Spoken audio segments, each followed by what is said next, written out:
بدل ما تعمليها وتاخد منك وقت وقفة طول النهار، لا اعمليها ب10 دقايق. ومش بس هيك، كمان من كيلو دجاج واحد كمية تكفي العيلة كلها. وخلينا نكون متفقين، هالأكل بالذات بحبوها الكبار والصغار. ليلك جنبها يا قمر جات بطاطا ودوقوا دوقوا وادعوا لي. أحبائي كالعادة خلينا ننزل على التعليقات، نصلي على الرسول، أكسب أجر أنا وأنتو. فضلا ليس أمرا تضغطوا لايك لو أنتم عم تحضروا بالفيديو، بكون كتير ممنونة لإلكم. ونقول بسم الله ونبدأ. في البداية عندي هون كيلو واحد من الدجاج بدون جلد وبدون عظم، مقطعتهم لمكعبات. مستخدم الصدور أوراق، ولكن اللي بتحبي تستخدميه استخدميه. بضيف على الدجاج عصير حبة من الليمون، بضبط الملح، وبضيف 3 معالق كبار من اللبن الزبادي، معلقة كبيرة مليانة من صلصة البندورة، معلقة كبيرة من دبس فليفلة. وبالنسبة للبهارات عندي هون نص معلقة صغيرة من الكزبرة المطحونة، ربع معلقة صغيرة من حبهان مطحون، نص معلقة صغيرة من الفلفل الأسود، ونص معلقة صغيرة من البابريكا. بضيف أيضا نص معلقة صغيرة من بودرة بصل، ونص معلقة صغيرة من بودرة ثوم، ونص معلقة صغيرة من بهارات الدجاج إذا موجودة عندكم. ضفت 3-4 معالق من الزيت النباتي. بدمج كل مكوناتي مع بعض، وعلى الأقل بحطها بالثلاجة ساعة زمن أو قبل بيوم، أطيب وأطيب. بالنسبة للخضرة اللي رح أستخدمها فكلها عندي مفرومة فرمة خشنة. رح أضيف فلفل ملونة حبة من كل لون. ضفت أيضا حبتين من البصل، حبة حمراء وحبة بيضة إذا موجود عندكم.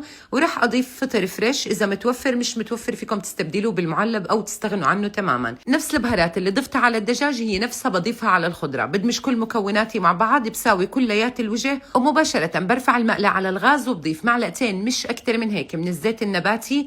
ورح استنى الزيت ليحمى معانا على الآخر. بعد هيك رح أضيف كمية الدجاج. بعد ما نزلت الدجاج بنزل الحرارة للمتوسط.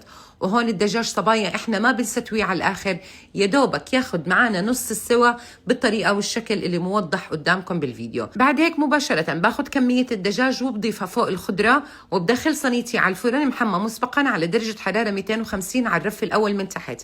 أول ما بدخل الصينية على طول بنزل الحرارة لل200 وما بغطيها أبدا. هي رح تستوي لحالها لأنه الدجاج عندنا مستوي نص السوا، وكمان الدجاج ما فيه عظم، فرح تستوي معاكم وما رح تاخد معاكم وقت أبدا. يعني شي 35 دقيقة 40 دقيقة مش أكتر من هيك. وشوفوا لي صينية الشيش طاووق قديش بتفتح النفس. حضري لهم إياها يا قمر ومتعيهم بأطيب طعم. ومثل العادة لو وصلتوا معي لهون اكتبوا لي تم و10 على 10 يا ملك، وخبروني حتجربوها أو لا.